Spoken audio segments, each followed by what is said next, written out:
So our Board of Volunteers at the Indian River Family YMCA wanted to step out of the four walls and make direct impact into the community.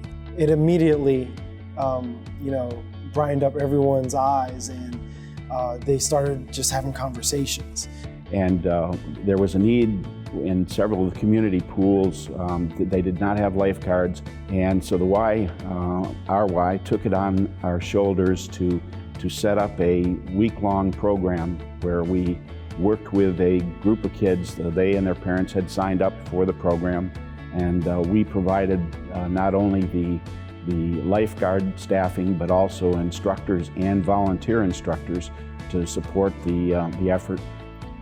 We found a neighborhood that we could go into and use their pool, their facilities, but bring our team in to teach the children how to swim.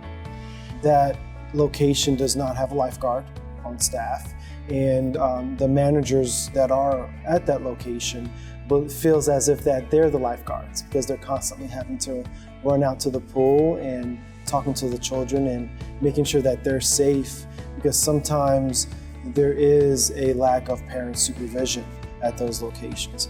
And we spent about an hour, sometimes a little bit longer, with the kids, and took them through the basics of swim safety, and all the way up for the older kids to the various strokes that they eventually might want to swim.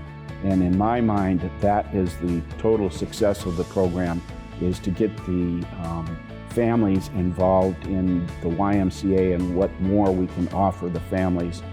But just to watch them bloom in the water it just allowed me to reconnect with these young children and feel like I made a difference for them.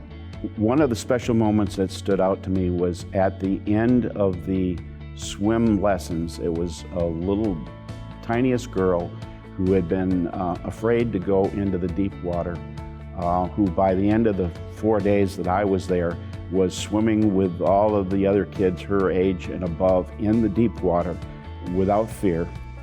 And she came up and she hugged me around the leg, and it was an immediate thank you. By the end of the week, we had moms and dads very interested in continuing on with the process of getting their children involved in the water, having that safety, having that assurance and confidence to be able to swim. Bottom line is that the Y is an untapped resource for the community. This is something the community badly needs. How many other communities are out there in the Tidewater area that have pools but don't have lifeguards and enough adult supervisions for the kids? It's an impact to them that they'll remember as they grow up and reflect back on the day I learned how to swim.